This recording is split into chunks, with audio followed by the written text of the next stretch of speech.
What is going on, everybody, and welcome to the Saturday edition of the Stochastic NHL Strategy Show. I'm your host, Josh Harris. Last show before a 2-week break. I feel like I'm looking in the wrong camera. Like, this is bothering me. I logged in and my camera seems like backwards, and I can't figure out what the heck is going on here. But anyway, I'm a mess right now. But this is the final show before a 2-week break. I'll have 2 weeks to figure it out. I'll probably forget about it for 13 days and then log in a panic. But 10-game slate tonight. If last night was a 5-game slate with 5 different games, there are certainly 10 games here tonight. It is pretty ugly, kind of like yesterday and the day before. I'll be honest, I'm looking forward to this break. A little tired, a little wired, but we're going to break this 10-gamer down for you with this dynamic pricing, and joining me to do that, Slim Cliffy. What's going on? Yeah, not a whole lot. Watching Montreal lose. Get to do that twice before we go on the break, so that's nice. Interesting 10-gamer here tonight. There's a lot of close games, at least if you look at the pinnacle odds. Like the 2 late games seem fairly lopsided. Most of the rest seem pretty close. There's not like a ton of injury news, at least nothing new. Just about everything that we know is known. I think the big problem is, I think it was 7 teams that played last night are on tonight's slate. So there are a lot of back-to-back teams, and we're not going to know exactly what the lineups are until warm-ups. The Rangers could change something up. They should absolutely be dressing Kaliev. Nashville changed around their lines last night. So that's always a concern. It's also kind of a good thing if you're paying attention close to lock. You can get unique line combinations if something really changes. But still some interesting matchups. We'll put forth our best effort considering the 4 Nations break. There's a couple games tomorrow afternoon. Montreal always has an afternoon game before the Super Bowl, and there's another one. And then 4 Nations starts. There's going to be 4 Nations Showdown. You pointed that out to me. So there's still going to be some hockey DFS to play, just no big slates anymore. Yeah, and I probably won't be playing. I mean, I'll toss a lineup in there, but I'm not going to rack my brain on if I should play the third line of Sweden or the second line of Canada. You know what I mean? I'm just going to throw a lineup in, say, hey, this is fun, and go about my day. But yeah, let's get into this slate. The Rangers are on it again.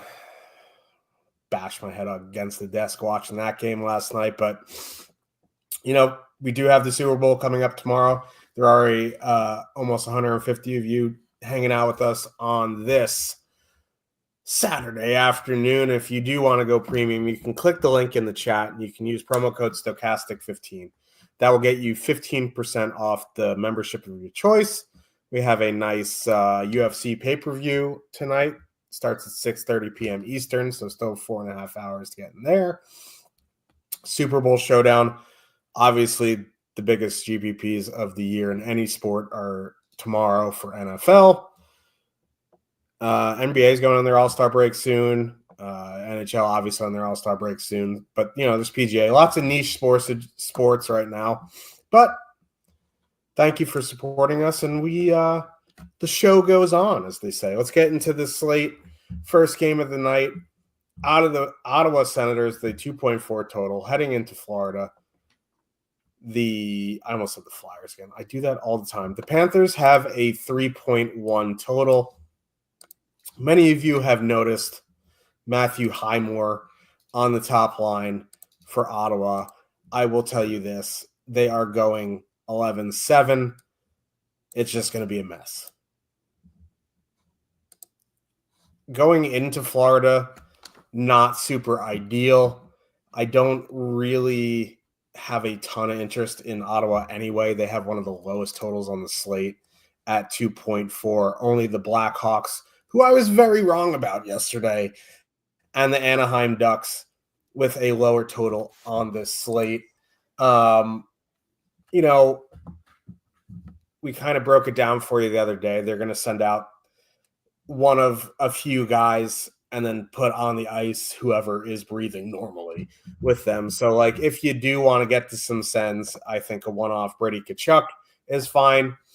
I'm sure he'll fight his brother at some point and end up in the box, but whatever.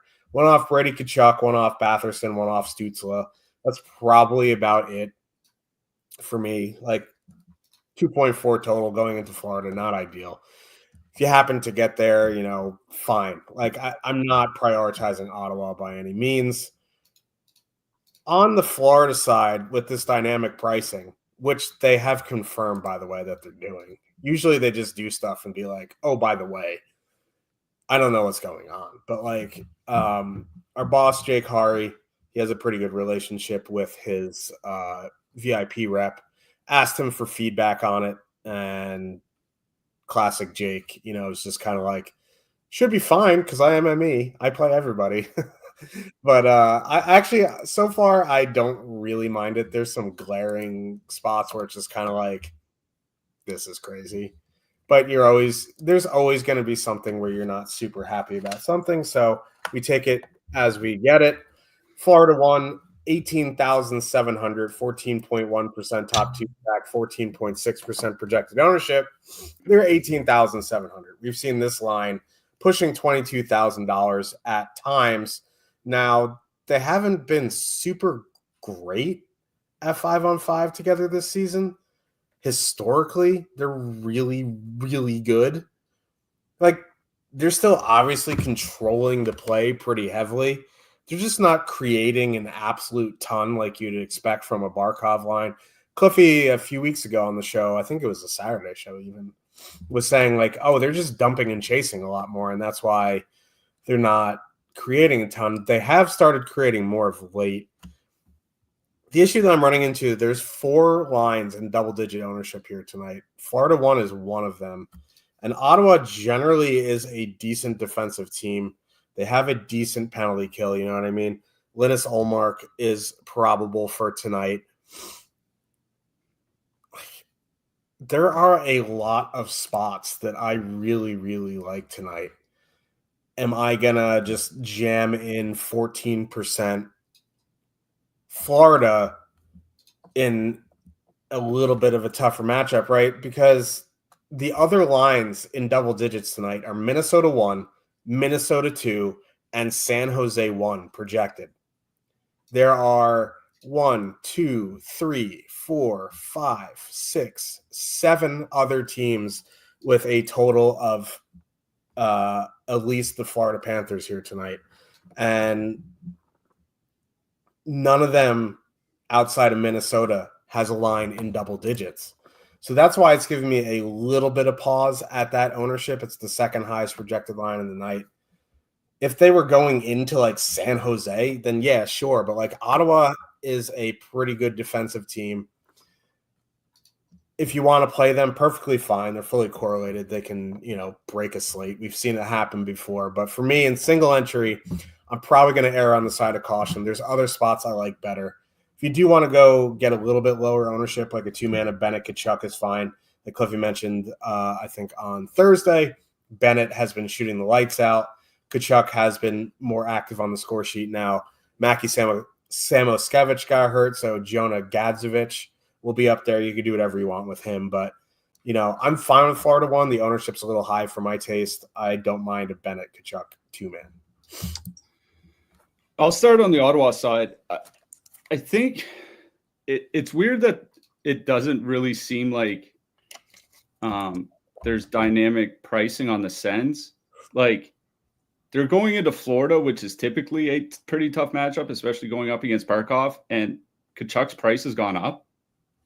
It's like not exactly sure what's going on there, but I wish the dynamic pricing affected them a bit more because I do have some interest in Ottawa here. And it's not, like I said, it's a tough matchup for top lines going up against Barkov. Here's the thing. What's Ottawa's top line tonight, right? Yeah, no one knows.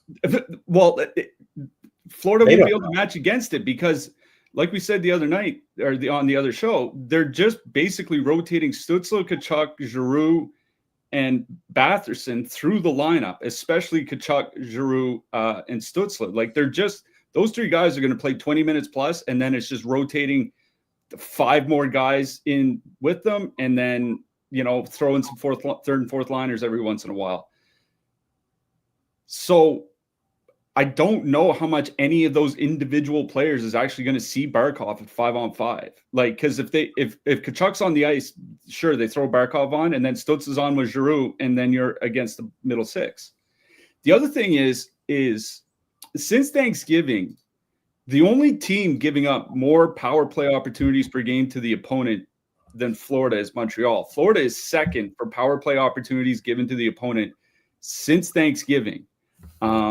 It's like 2.5 months now. And the team that is drawing the most power play opportunities per game in that stretch is Ottawa. And it's not like Florida's penalty kill has been that good. We say it over and over. They had an elite penalty kill last year. That's why taking a bunch of penalties didn't really hurt them. It's hurting them this year. Even with a solid penalty kill, they're still like, I think it's like 14th or 13th most power play goals given up per game. We just saw it a few weeks ago where Detroit went in and went like 3 for 5 and blew them out of the water.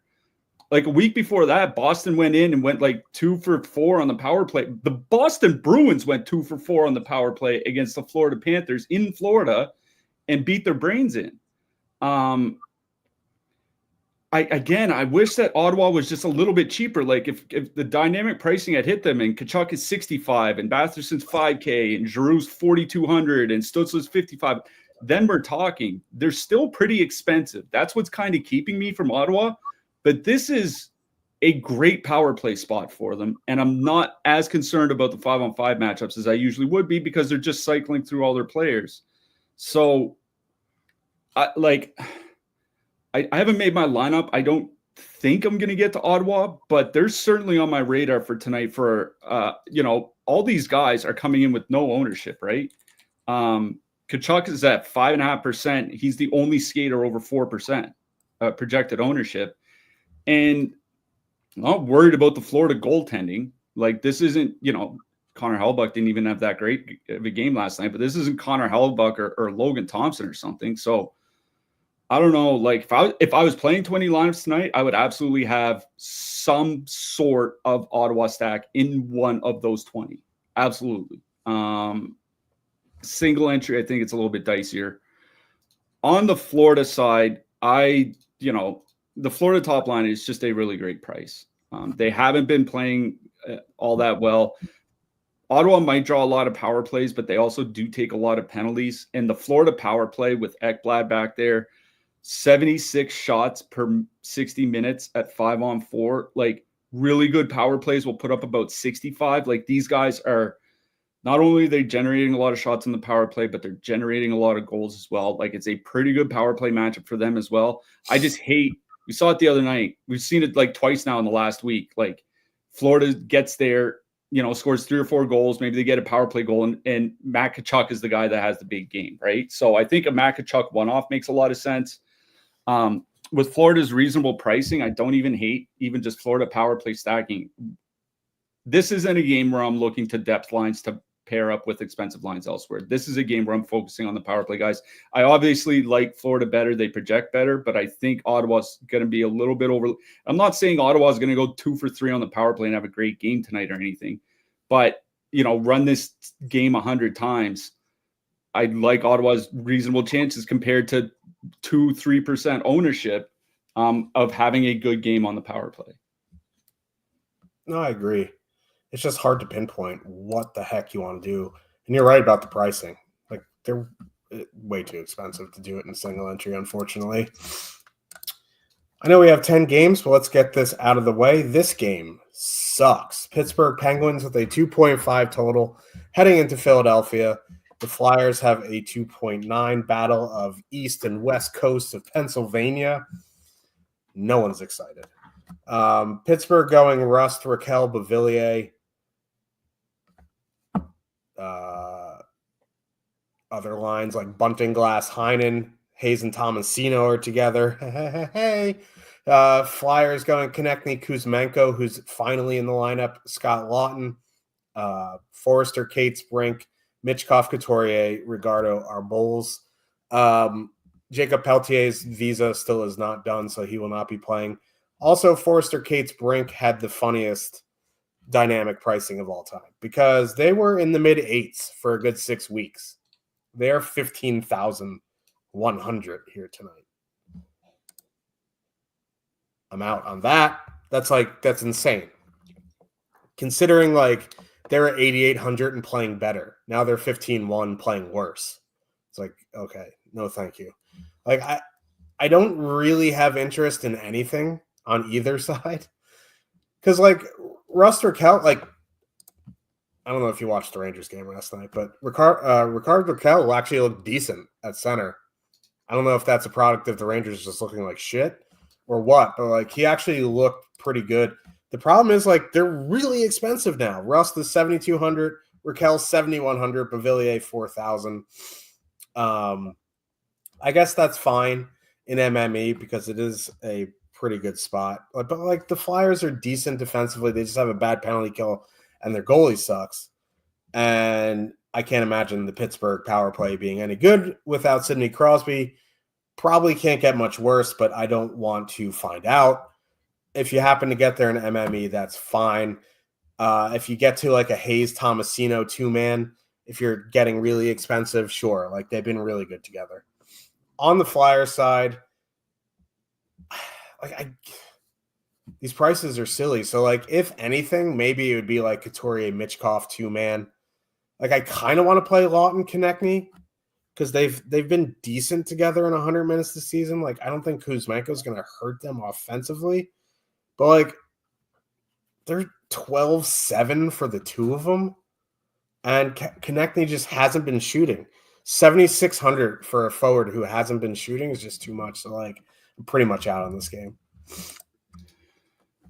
I will say I'm kind of out on Pittsburgh. Like, I don't think it's a bad matchup for them. It's just, it kind of feels like last night was their big game. You know what I mean? It's their dad's trip or whatever. They played really like they deserved to win that game. They just straight up played better than the Rangers.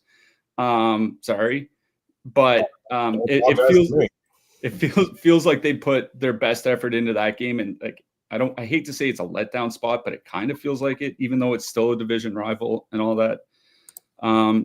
Again, I'll go back to the Hayes Tomasino thing. Tomasino scored on the power play yesterday. That was nice. Those two in 105 minutes together, 68 shot attempts, 3.9 expected goals per 60. Now they're shooting 5%, so there haven't been a lot of goals, but they're creating a lot. I'm not super concerned about the depth matchups from the Flyers. So I think Hayes Tomasino, if you're paying up like expensive Toronto or something like that elsewhere. Other than that, I'm kind of out on Pittsburgh. For the Flyers, I mean, I'm not playing Brink Cates Forrester. I'm not playing them at 15K. Sorry. Like, it's our last show, so I'll curse. That's fucking insane. I have honestly no idea what like dynamic, like you can say dynamic pricing all you want. Like Noah Cates went up $1,300. Tyson Forster went up $1,400. Noah Cates is more expensive than Sam Bennett. Like, it's one of those "what are we doing here" moments. Like Sam Bennett is on pace for what, like a 27 goal season while averaging 3.2 shots per game. Like Sam Bennett will probably have more shots between now and the end of the season than Noah Cates will all year. Like it's preposterous. So like, no, I'm out. Honestly, it's probably the depth that I like a little bit better, like a Couturier Mitchkov 2-man. Mitchkov has some really good underlying numbers, basically going back like a couple months. His relative expected goals for to his team, I think, is still the highest in the league since Christmas. There just haven't been a lot of goals because the Flyers have had a tough time finishing. He had a couple goals the other night. It feels like he might just be starting a hot. I hope he's just starting a hot streak, like a Couturier Mitchkov 2-man or something like that. I think is fine. That's basically it. I'm not in on any of like the top guys in this game. For me, this is more about the depth. Hayes, Tomasino on Pittsburgh, Couturier, Michkov on the other side. Yeah. New York Rangers,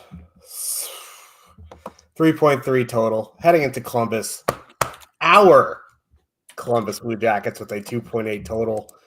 Johnny Quick in net for the Rangers. Columbus going Fantilli, Voronkov, Johnson, Sillinger, Van Riemsdyk, Luca Del Belbolas, Danforth, Olivier, Zach Aston Reese. I only mention them because they're getting 5.3% projected ownership for reasons beyond the comprehension of my brain, even though the Rangers' bottom six sucks. But I don't know what the Rangers' lines are going to be. Because, first of all, they should have a new coach today. That's not going to happen, though. Second of all, they completely jumbled their lines in game yesterday. It kind of simmered towards the end with Panarin, Zibanejad, Miller, Trocheck, Lafreniere, and Cooley, and then Riley, Smith, Kreider, and Brzezinski. It's like, I'm hoping Kaliev is in the lineup somewhere. Probably not going to happen. If Panarin, Zibanejad, and Miller together, they're 20,600 with a 16.3% top two stack, 6.2% projected ownership. I still don't mind them. I know they listen, the Rangers just shit the bed yesterday.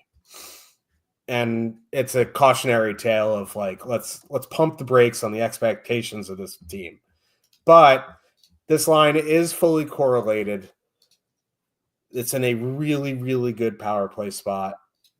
And they're coming in with a lot of positive leverage. So if this line is together, I don't mind them at 20,600. They have one of the highest totals on the slate. That line has generally been fine. They don't possess the puck more than 50%, but it's the Rangers. If they get in the zone, they'll be fine. Getting in the zone generally is the issue, but this is a really good power play spot. They have a good power play. I don't mind them at 20,600 as long as they're together. The depth I have no interest in. I know Trocheck and Lafreniere had a good game last night, but the number of wingers that rotated through that line, it was just crazy. And without power play time, they're just too expensive for my taste. Honestly, my favorite line in this game is the Columbus top line, Fantilli, Voronkov, Johnson. Just because I don't know, I don't want to spend too much time on it, but I don't know what the coaching staff sees in Ryan Lindgren anymore. Borgen and Miller have been fine, but they haven't been great. This line is fully correlated. The Rangers' penalty kill isn't great. It's mostly saved by Igor. It is Quick in net tonight. This line's fully correlated. It's 17,900. It feels a little expensive, but they've been pretty good in a really small sample. It's not super surprising. So I'm fine with both top lines here tonight. Depending on my build, I think I slightly prefer Columbus. But honestly, I know the Rangers left a sour taste in a lot of people's mouths. This is an excellent bounce back spot. Not that yesterday was a bad spot. It was a really good spot and they shit the bed. But just because they shit the bed last night doesn't mean they'll do it tonight. And I'm willing to take a shot that they bounce back. I've watched enough New York Rangers hockey this year to know that I'm betting that they're going to shit the bed again. They're out of sheets, homie. They can't. I get that JT Miller's had a couple really nice games since he came over from Vancouver, whatever. This team's been getting their brains beaten since he got there. It's not really that close. It's again, it's only 4 games since he got there, but at 5-on-5 in those 4 games, only the Blackhawks and Blues are worse possession wise. That top line is a 48% Corsi for percentage. It's been pretty horrific.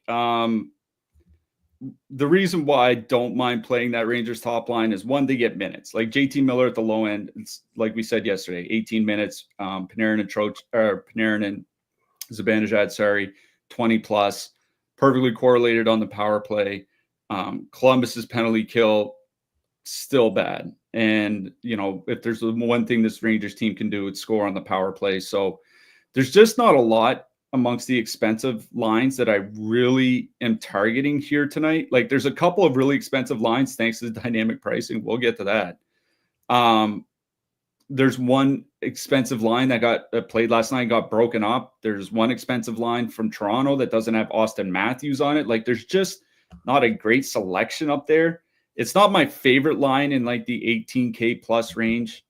I don't mind the Rangers top line though. What I will say is I'm interested if they dress Kaliev again. Like I've said it so many times, I'm getting sick of myself, but this team had a good third line when he was playing, and then they just decided to scratch him, and now their third line sucks ass. They did the same thing with Kako. They had a good third line with him there, and then they traded him. Anyways, so like if they go back to a Cooley, Kaliev, Kreider third line, like Cooley, Kaliev two-man or something like that is fine. Like the depth from Columbus is still injured and missing from the lineup. And there's not enough to make it up. So I don't mind the Rangers top line. They're not my favorite in that price range. They're not my least favorite either. I think I'd be more interested in a Cooley, Kaliev, as long as Kaliev plays. If he doesn't, then out. On the Columbus side, this is a good matchup for Columbus one. Like I said, the Rangers have not looked good since JT Miller got there. They've been saved by Igor, and he scored a couple lucky goals. Like, that's basically what it's come down to. That top line's under 18K. That, Voronkov is even getting up close to 20 minutes. Certainly Adam Fantilli's been over 20 minutes. Kent Johnson, now that he's top line, top power play, might get close to that. Still a perfectly correlated top line at home against the Rangers team playing a back-to-back without Igor Shesterkin and lines that have basically all been trash since Miller got there. So if I'm looking in the sub 18K range, this line is near the top of the pile. I think I prefer Columbus over the Rangers, but it's tough to ignore a 3.3 total from the Rangers here, and it's a really good power play matchup for them. Look, one of the things why I like Columbus is because Voronkov will get to the dirty areas. The Rangers players refuse to do that kind of work. So, if Voronkov is going to be a pest around the net, he's going to score because the Rangers just don't get rid of those people because the coach lost the locker room. Anyway, Chicago Blackhawks with a 2.3 total. Heading into St. Louis, the Fighting Hosses have a 3.3 total. Woo! I was wrong about the Blackhawks last night. Ryan Donato, or log out last night. He was in some single entry contest, he was pushing 40%. Yeah, I think he was 36% in the $12 last night. And he had a 3-point bonus. 2 goals, 2 assists. Yeah. 36 DK points. My bad. That's my bad.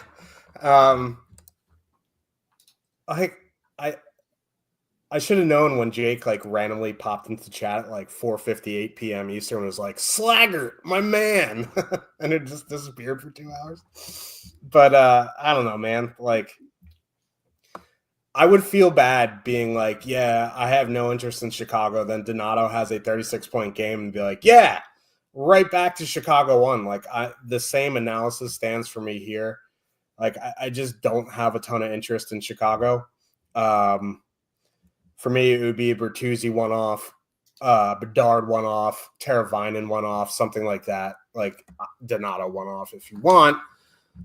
I don't think I will be stacking this team on a 10-game slate. Yesterday was a 5-game slate. This is a 10-game slate. I am less likely to stack Chicago tonight than I was yesterday, and I didn't yesterday. If you want to go chase points, you can stack that top line. They're the same price as the Noah Cates line, $15,100. But you can get Bedard, Bertuzzi, and Landon Slaggert, Jake's man. So, fine. If you want to do it, good for you. I don't have a ton of interest outside of one-offs. The interest for me is on the St. Louis side, and they're kind of dynamically priced right into our Columbus Blue Jackets price range. Kyrou Holloway Shen, $17,700. Thomas Buchnevich Neighbors, $17,900. For me, it would be Kyrou Holloway Shen. They've just been better this season. in a similar sample. Coming in with positive leverage, 6.2%. Like, do I like them better than Columbus won? It's a debate. I think I like Columbus one just a little bit better because I've watched a lot of Rangers games. But I have watched a lot of Blackhawks games, and beggar, it's putting lipstick on a pig here, what we're talking about here. So, like, I do really like St. Louis too, Kyrou, Holloway, Shen. You want to go to Thomas Buchnevich, Neighbors. Like, in most normal cases, they'd be a lot cheaper here tonight. They're more expensive, which doesn't really wrap around my brain. So, like, I'm really having a tough time getting to Thomas Buchnevich, Neighbors, and I'm just going right to Kyrou, Holloway, Shen. Yeah, my problem with the Thomas line is they're the same price as Columbus, and I'd rather play Columbus. So it's just not even a conversation for me because that line with Jake Neighbors has not been good. They're scoring well because they're shooting nearly 14%. That's not going to last. For me, it's about the St. Louis second line. I'll get to the third line in a second. Kyrou, Holloway, and Shen. Their power play unit has actually been pretty good, even with Justin Falk there. Justin Falk's having a pretty bad season himself. But even with Justin Falk running things, that power play unit is like above average at least. And, the way St. Louis has gone on the power play over the last season and a half, you can't ask for a whole lot more than above average.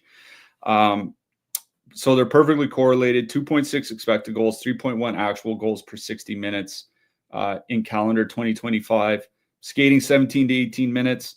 I think they're very much in play. It's a good matchup against Chicago. Chicago rode back to back. It's a great spot for St. Louis too, especially without Jason Dickinson for the Blackhawks. I mean, it was a good spot for Nashville last night, but Nashville is actually worse than St. Louis. Who saw that coming? The St. Louis third line is a little interesting to me because Zach Bolduc and Oscar Sundqvist, by expected goals and actual goals scored this year on the third line, they're about league average. And having a league average scoring third line is pretty good.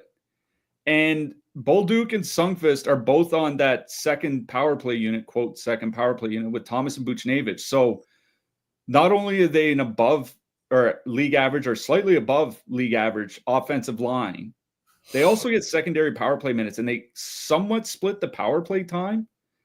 So, a Bolduc Sundqvist too, man, because St. Louis is so cheap, I think makes sense to me. Like, if you're playing expensive Florida, if you're playing expensive, Toronto especially, there's no Edmonton, there's no Colorado, there's no Tampa Bay, so there's not a ton of the expensive spots.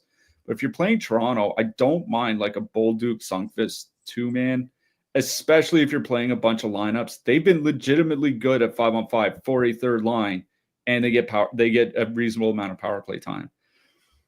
The Chicago side, it does feel like chasing points. Like, it feels like if you were going to play Chicago, last night was the night. What I will say is that as good as of a spot, we talked about Ottawa earlier, Chicago's in a great power play spot too. Like, going back to January 1st, the team that's given up the most goals per minute on the penalty kill is St. Louis. Going back to American Thanksgiving, the team that's given up the most goals per minute on the penalty kill is St. Louis. They don't take a ton of penalties, so their per game power play goals against isn't terrible, but it's bottom 3, bottom 5, depending on which time frame you look at. This St. Louis penalty kill is horrific. We just saw Chicago, was it 2 for 4, 2 for 3 last night? They have a good power play. I would probably rather play Ottawa than Chicago here tonight, but I do think both teams are on the road in pretty good power play spots and are getting a little bit overlooked. So, Bedard, Donato one off, like you said, Bedard one off, maybe Donato, Bedard two-man. Like, if I was playing a bunch of lineups, I would definitely be considering them single entry. I think it's a bridge too far, but it's a really good power play matchup for the Blackhawks. Yeah, it is. Blues penalty kill's been bad for years. I'm dizzy from the way my camera is set up, but I am going to stop complaining as I complain. Toronto Maple Leafs, so they 2.9 total. Heading into Vancouver, the Canucks have a 2.6 total. Toronto going Matthews, Nyes, Domi, Nylander, Marner, Tavares, McMahon, Robertson, Pontus, Holmberg.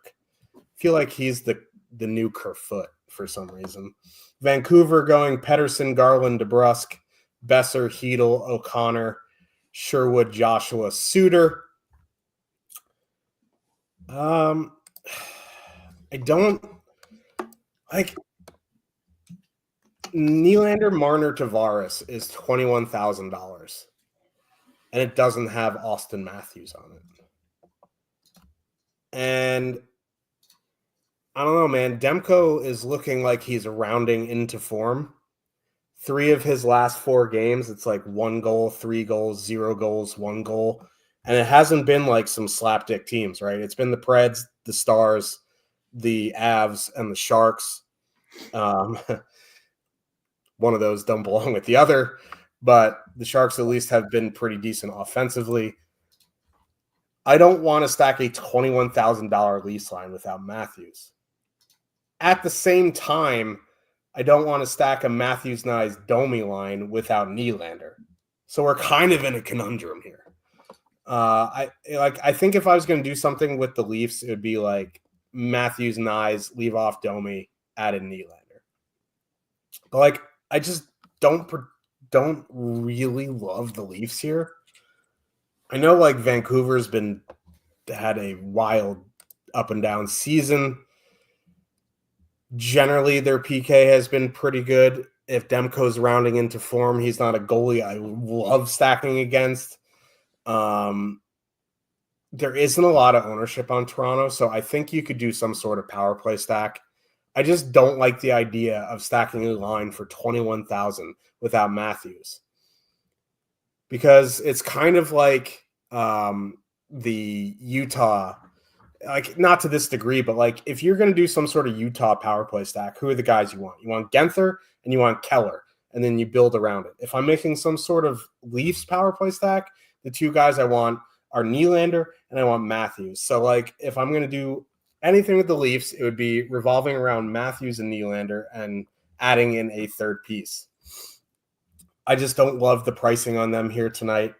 I don't think I'll get there in single entry and MME. You can get as creative as your little heart's desire. On the Vancouver side, like I'm just not super interested in a Pettersson line.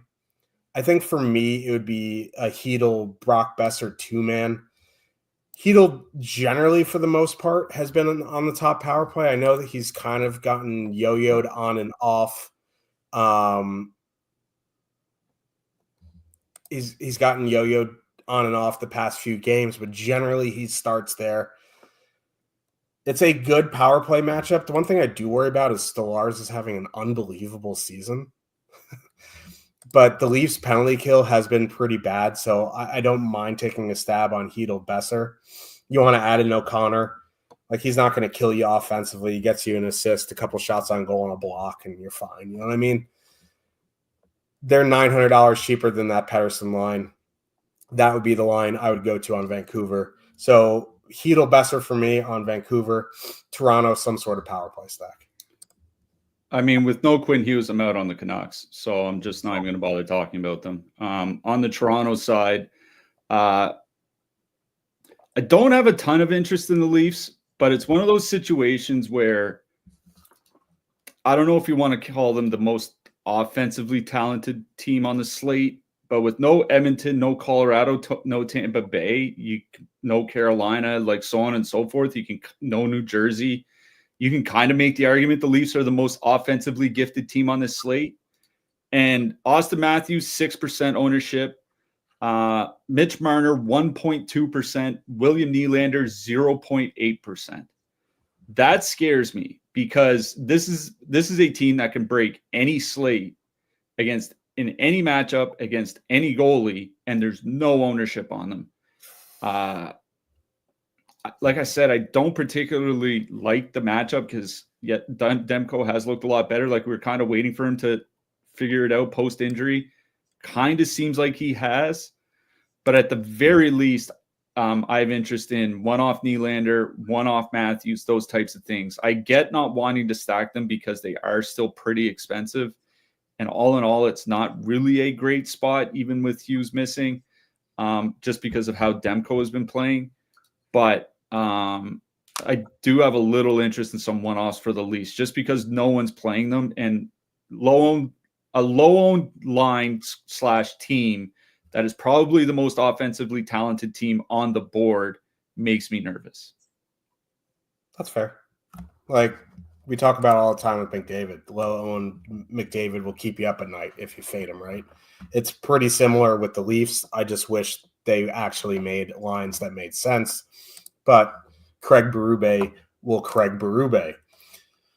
Buffalo Sabres with a 3 total heading into Nashville. The Predators have a 3.4. This game jumped from a 6 to a 6.5. Nashville got worked by the Blackhawks last night. They ended up changing their lines for pretty much the second half of the game, which was Forsberg, O'Reilly, Marchessault, Nyquist, Svechkov, Stamkos, Novak, Sissons, Joakim Kemmel. Now, I don't know what they're going to go back to. We just won't. Like, would it shock me to see them go back to Forsberg, Stamkos, Marchessault? No. Would it shock me with them to stick with Forsberg, O'Reilly, Marchessault? Also no. So, like, excuse me. And Stamkos is $1,200 more expensive than Ryan O'Reilly. So if you are into stacking the Predators here tonight, and it's a pretty good spot for it, you build with Stamkos and you react to the news and hope you have later players that you can flip-flop around. It's a pretty good power play matchup. Their power play is pretty good. So at worst, like, they're going to be on the power play together, no matter whether you build with Stamkos or O'Reilly. So if you need the savings, O'Reilly's fine. I know I talked about how the Rangers could have a bounce back night. I do think Nashville also could have a bounce back night. It's just more expensive for Nashville to have a bounce back night than the Rangers to have a bounce back night. So, like, in that sense, I want to bounce back with the Rangers more than I want to bounce back with the Predators. But, at 21-8,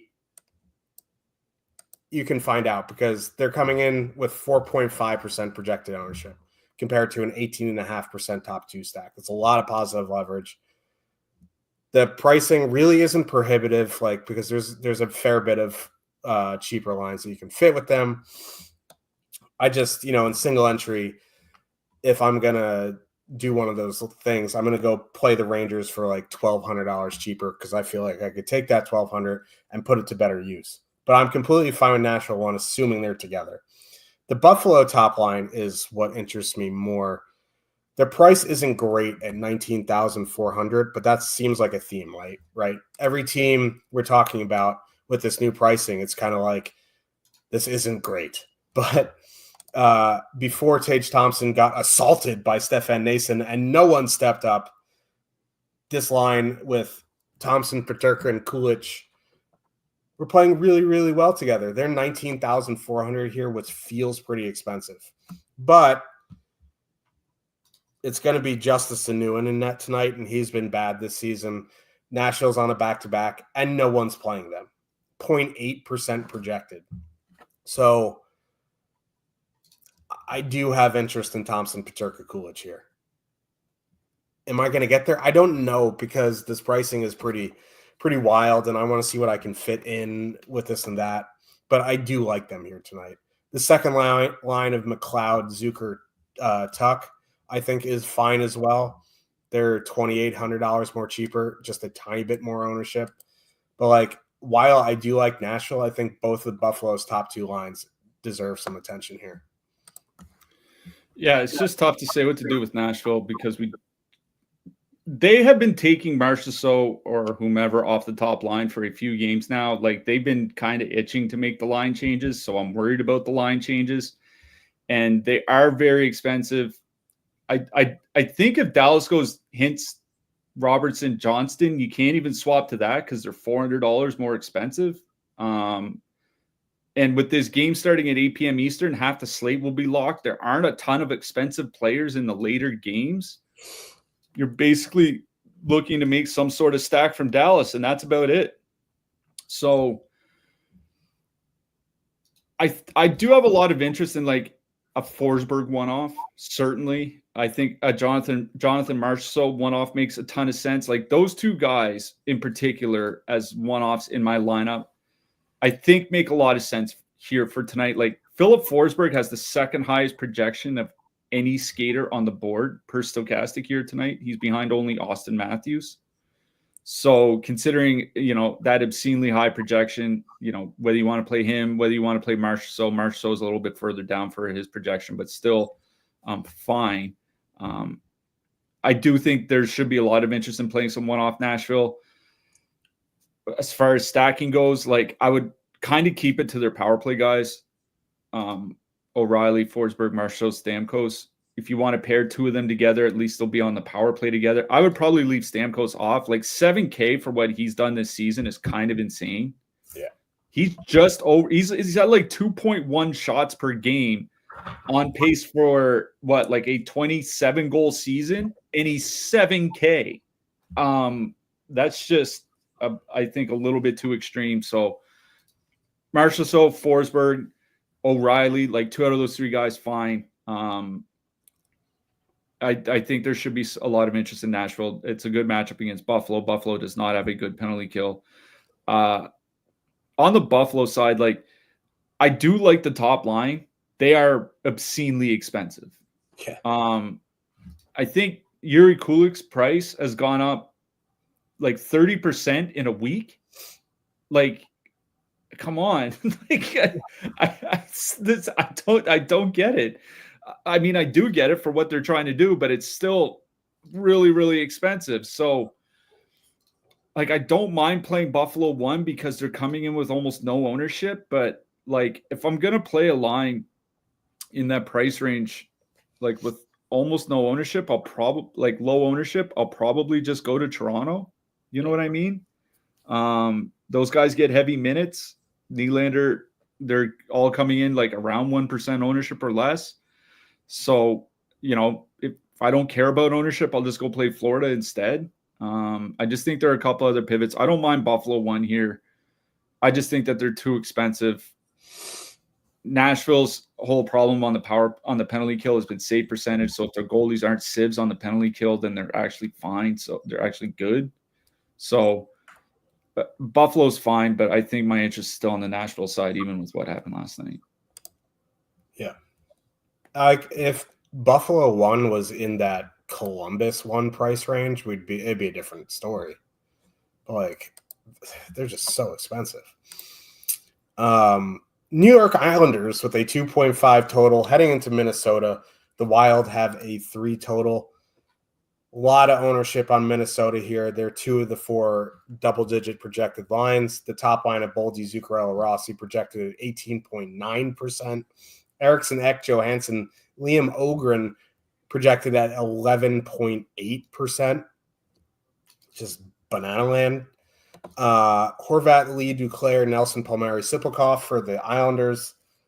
Like with Minnesota healthy on the blue line, I really just don't have interest in the Islanders here tonight. If you're playing 150, it's just like I wanted to, like, if you happen to get Nelson, Palmieri, Sipelkoff in there, but like they're up to 15,000 for reasons.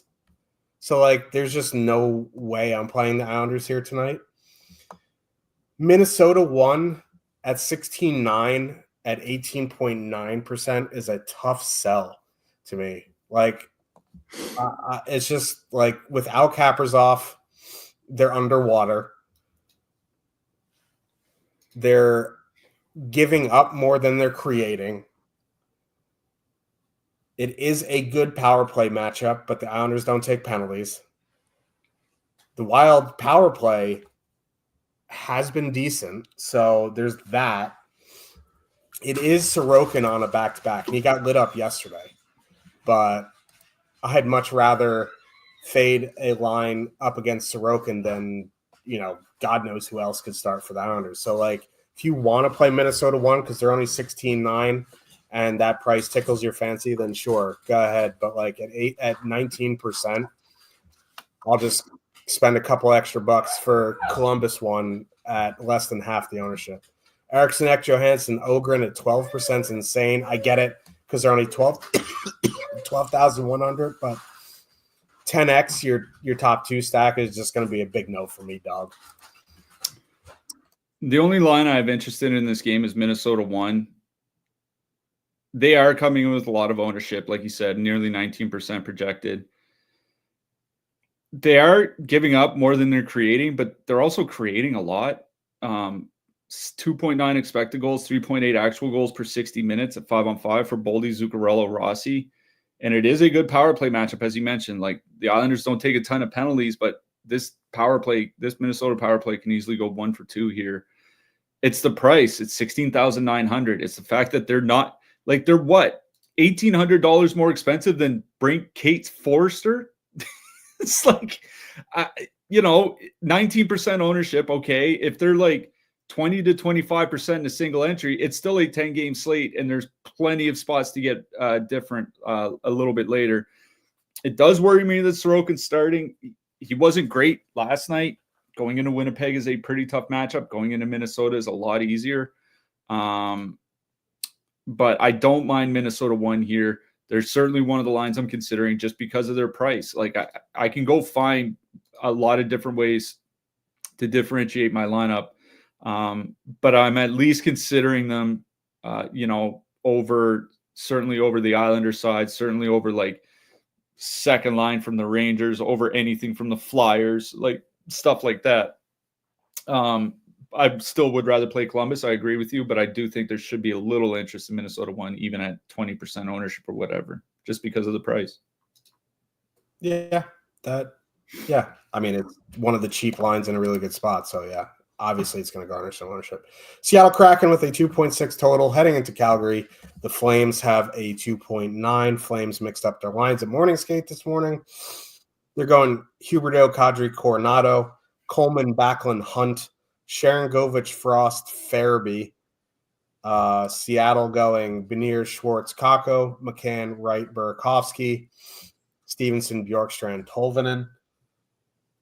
Cliffy, before the show, expressed his extreme dismay for Farabee getting moved off the top line. It seems like they were creating a bunch. It is a shooting percentage thing, but as we discussed after that, coaches don't give a crap about advanced data, it seems. I don't really like these lines, if I'm being honest. Like, Coronado with Kadri and Huberdeau is fine. It's like that line is very expensive. So, and like Steve just pointed out in chat, Frost and Farabee are cheap enough where they fit with pretty much anybody. I don't want to play Calgary here. I just don't. They're just not a good team. Can we point out for a second that the top line of Huberdeau, Coronado, and Kadri, I believe it's 19,100. This line was like 12K like 2 weeks ago or 3 weeks ago. Yeah, this is preposterous. I'm saying it right now. I have no interest in this game. As soon as you're done, you can just go to the next one. Like $19 fucking $1,000 for this line. DK, fix your algorithm. Yeah, it's kind of crazy. I would say on Seattle, the only thing I would be interested in is McCann, Wright, Burakovsky, just because they're under 14K and they're coming in under 1%. But like Cliffy says, I have no interest in Calgary with that price. Frost and Farabee, cheap enough where you can two-man them. But again, let's move on to the next one. Couple of wild late hammers coming up. Dallas Stars with a 3.6 total heading into San Jose. The Sharks have a 2.4. Funny enough, with a 2.4 total, the Sharks top line coming in at 12.4% projected. They are only 16-6, and the Sharks are back-to-back on the road. So that does, check out a little bit. You at least know why they're coming in with that ownership. Dallas moved Wyatt Johnston to the top line in the third period yesterday, and if that line is together, they are 22,300.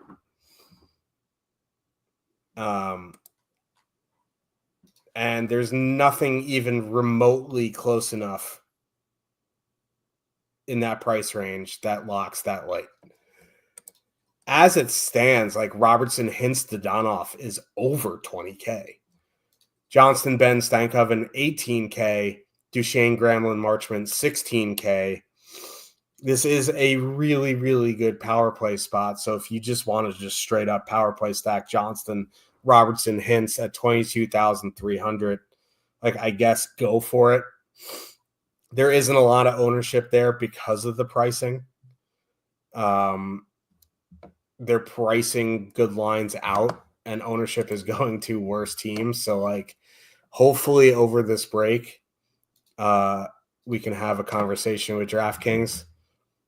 I'm not going to hold my breath, but I don't know. Like, I get why the Sharks top line is 12.4% projected, because they're a top line fully correlated that will play close to 20 minutes, over 20 minutes at 16.6. It is going to be Casey DeSmith in net here tonight.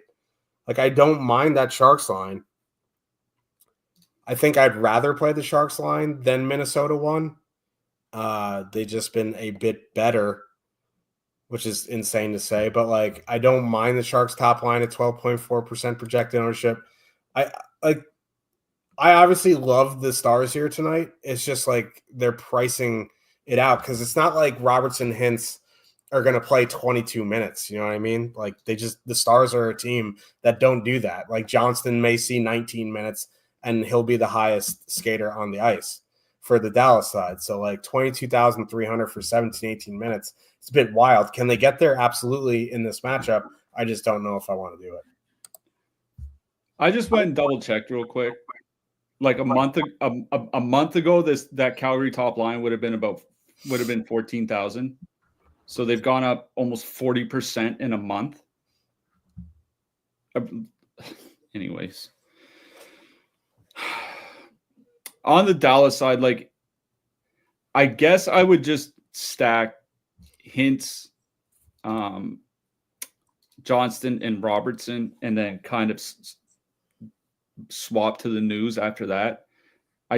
After what happened last night and the way that they've been playing lately, I don't imagine that they're going to run back the same lines. Now, they kept that Granlund, Marchment, Duchesne line together all game.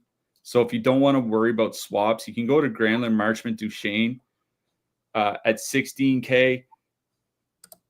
Now, Granlund and Marchment haven't been that great together, but the problems have been more defensive than offensive. A little bit of a revenge factor for Granlund here as well. 16,000 is it's a lot, but it is a great matchup. I'm going to be honest. I think I have more interest in the San Jose side here. Think about this for a sec. I mentioned to you this morning about Cody Ceci. Since he showed up in Dallas, Cody Ceci leads their team in 5-on-5 ice time per game. Cody Ceci.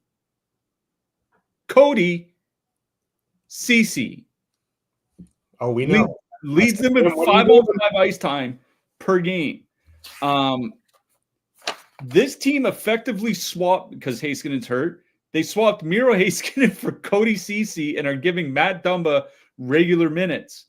This is a bad blue line, okay? When you're giving Matt Dumba regular minutes and Cody Ceci leads you in 5-on-5 ice time, it is a bad blue line. There are a lot of injuries on the Dallas side. It's back-to-back on the road for them. It's a short trip, but it's still back-to-back on the road. It's their last game before the break. Celebrini, Toffoli, Eklund, 12%. Yeah, it's high. I think it's perfectly fine considering, Dallas, even, without Heiskanen, he's their best penalty killer, forward or defense. Like, they had an elite penalty kill. It's not going to be the same without him. I do like that Sharks top line here. They're my favorite line in this game because, they're 6K cheaper than Dallas won. And they'll play more. Yeah. So I like the Foley, Celebrini, Eklund. Those guys have been good together, legitimately good together. 68 shot attempts, 2.7 expected goals, 3.7 actual goals. All on the top power play unit, reasonably priced. Celebrini and Eklund play well over 20 minutes. Even Toffoli's getting close to like 18.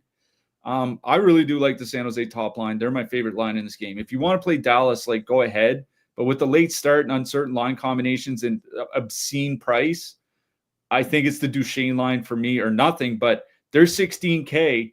I'll just go play Celebrini, Toffoli, and Eklund for an extra $600. Yeah. The Ducks, Anaheim, 2.2 total. Heading into Los Angeles, the Kings have a 3.3 total. Kings are on a back-to-back.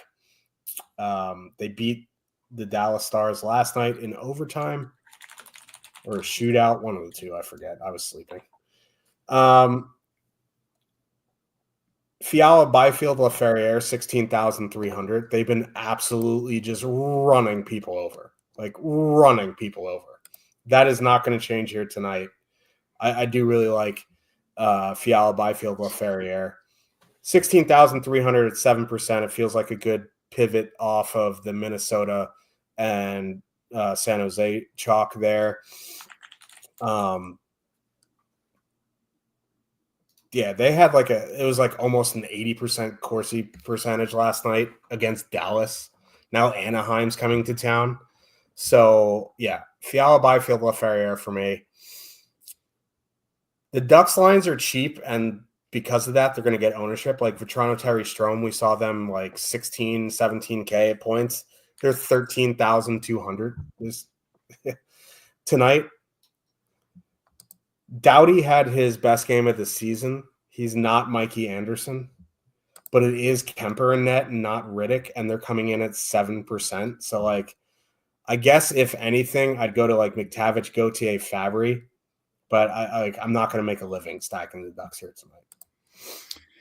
Yeah, I agree on Fiala, Byfield, Laferriere. 75 minutes together, 78 shot attempts, 3.1 expected goals, 4.8 actual goals per 60 at 5-on-5. Fiala's been on a really good little heater of his own of late. Goal and assist last night, back-to-back 2-goal games before that. I think it's his last 12 games. He has 7 goals, 7 assists or something like that. Well over 3 shots per game. He's on a pretty good little heater. Him and Laferriere both on top power play unit. The Anaheim penalty kill has been getting better. Their last 25 games are closer to the middle of the league than they are the bottom, which is nice. But it's still not a great penalty kill. But the Los Angeles power play still sucks, but at least, some power play times better than none. I do like Fiala, Byfield, Laferriere. They're another line in that 16K-ish range where if you don't want to play super chalk Minnesota, I think this is the pivot. Along with that San Jose top line, that's 12% owned that we talked about earlier. On the Anaheim side, I wonder about the Kings here, just because it was a overtime game against another playoff team last night. It kind of feels like that, sort of like that Pittsburgh situation where the big game was last night and then tonight is a possible letdown spot for them. I think the Kings are good enough to overcome it. What I will say is that Zegras, Killorn, Carlson is 10,600. That line together this season, 2.5 expected goals, 2.8 actual goals per 60 minutes. They're above average offensively, and Anaheim really hasn't had a lot of those lines this year. You only get Zegras on the top power play unit. The Kings' penalty kill has generally been pretty good anyway. But if you do need a super cheap filler because you're playing expensive Dallas or expensive Toronto or something like that, I think Zegras, Killorn, Carlson is one to at least consider. But it's the Kings side I prefer, and it's not even close. And it's that Byfield line. They've been so good. Yeah. that goal from Fiala last night was disgusting too. But let's talk about some defensemen here. There's some funny pricing in the defensemen as well. Thomas Harley was $4,900 last night. He is $6,500 tonight. The other one, Tony DeAngelo, will be playing his 8th game for the Islanders here this season. He was $3,500 January 28th. He is $6,200 tonight. He has never been $6,200 as far as I can remember playing NHL DFS. The good news is Werenski's down to 7,300. He did get up to 9,600 at points. Maybe he was over 10K. I don't even remember. But he's 7,300. In the top range, you have Yossi, Werenski, Harley, Dahlin, Weegar, Tony D, Jake Sanderson. Werenski is number 1 for me. I think Yossi would be number 2. Harley at 6,500 is really expensive, but it is a really, really good spot. I think Rasmus Dahlin at 6,400 makes some sense here as well. He's been pretty good of late. Just like it's really hard to find some decent names cheap here today. So it's like I don't even know how I'm going to build yet. I have to figure that out. Who are you liking on the blue line here? Yeah, Werenski number 1 for me, and number 1 by stochastic projections, and it's honestly not even close. And if you look at the defenseman 6K and above, his point per dollar value 2.08. Nobody else. The next closest is Mackenzie Weegar at 1.76. So Werenski's easily the number 1 here. I do like Weegar. Don't really like the rest of the. I don't like the rest of the Flames, but I don't mind Weegar. Yossi would probably be my number 2. I'm getting sick and tired of playing Nashville Predators. So it's like I've gotten a couple good games from them, but man, they've been such a letdown this season. Rasmus Dahlin's in a pretty good spot for the Sabres. If you don't want to play the expensive Sabres forwards, I think playing Dahlin's just fine. But yeah, for the expensive defenseman, it's Werenski number 1. That mid-price range, I do like Jake Wallman here. Like I said, I don't think, with all the changes on the Dallas blue line, I don't think it's that bad of a matchup for San Jose, honestly. He's projecting well. I like Colton Parayko in his matchup for St. Louis. Esa Lindell is getting a lot of ice time. Adam Pellick's getting a lot of ice time. Aaron Ekblad's in a good power play spot. So those are some other mid-price guys I like. For the cheaper guys, like there are almost no punts worth playing. The cheapish defensemen have been priced up as well. Like under 3K, you're looking Dmitry Kulikov, Zach Jones, Brian Dumoulin. Like it's tough sledding, man. I think Jackson Lacombe for Anaheim makes sense. I know he got booted off the top power play unit. They're going to the 5-4 top power play unit, but he's down to 3,800. That's the cheapest he's been since before Christmas. I know it's the Kings, but he puts up peripherals. That's where he gets his values, shots and blocks. It's not necessarily he does produce points, but for under 3K, I think both him and Trouba, and honestly, I think both him and Trouba are eminently playable for under 4K here tonight. Jonas Brodin is under 4K for Minnesota, so I think he's perfectly playable, and he's projecting reasonably well. It's not a whole lot else in that price range. All the guys are getting priced up. Like, I guess Braden Schneider would be okay. Joel Edmondson is okay, but it feels like those guys are both like a few $100s more expensive. It's that dynamic pricing, whatever. So yeah, like there's just not a whole lot for cheap defensemen that I really like here. Yeah, me either. Did you say Leon Bichelle at 2,700? Why not? Yeah, throw him in there because he plays like 18, 19 minutes. Let's talk about goalies. The top of the board is just, a who's who of who I don't want to play. DeSmith, Quick, Bennington, I don't really have a ton of interest there. I guess if I was spending up, it would be for Darcy Kemper at 8,200. Dustin Wolf is fine at 7,900. Stolarz, if he gets the start at 7,800, it's all right. I do like Gustafson. Demko and Sorokin in the mid-range, both 7,600. I can stomach. Joey Decord, 7,500. If I'm spending down, it would probably be Ukko-Pekka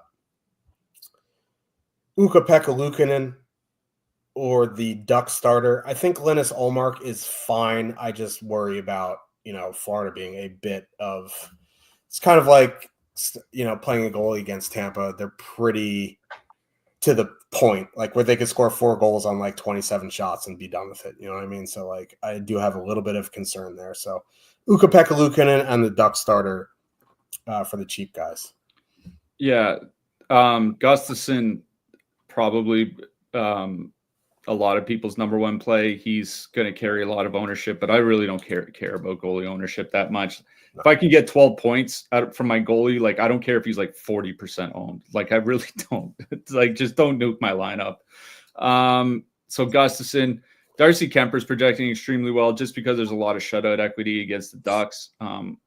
He's fine at 8,200. Bobrovsky's projecting well. I honestly, man, I can't play Sergei Bobrovsky. I just can't do it. I'd rather just play Gustafsson with all the ownership. For cheaper goalies, I agree. Decord makes a lot of sense for me in that matchup against Calgary. 7,500. Decord's been really, really good this year. Whoever starts for Anaheim also in play. It's not like the Kings. The one spot where Anaheim's typically gotten in a lot of trouble is on the penalty kill. Their penalty kill's gotten better, and they're facing one of the worst power plays in the league. So it feels like whether it's Gibson or Dostal, feels like a good spot for them. And yeah, I don't mind Ukko-Pekka Luukkonen either. I always worry about rostering a goalie coming back from an injury, but it's not like he's been out for months or anything like that. It was a short-term thing. So I think he's fine, but Ukko-Pekka Luukkonen 7,400. I'd rather just find the $100 to go play Decord. Yeah, I agree there. This will be our last show for a few weeks. We'll be back in 2 weeks. Hopefully not talking about like 23,000 Chicago won and they fixed the dynamic pricing. But who are you liking for your hat trick pick? Dynamic Matt Coronado. I would be remiss to not do this on the way out. Against my Rangers, my middle child, Kent Johnson. I would love to see, like, low key, if the Rangers lose in regulation tonight, it might be the end of their playoff chances. So pretty big game. I'm kind of excited to watch. That's the game I'm going to be watching tonight because the Habs are playing right now. I'm going to be watching the Rangers tonight. Yeah, missed the playoffs. Good for you guys. I hope that happens. They deserve it. But yeah, we'll see you guys in 2 weeks. I'm sure I'll be in the Discord talking all sorts of crap to everyone. But good luck, everybody, and we'll see you in a few weeks. Good luck tonight, everyone.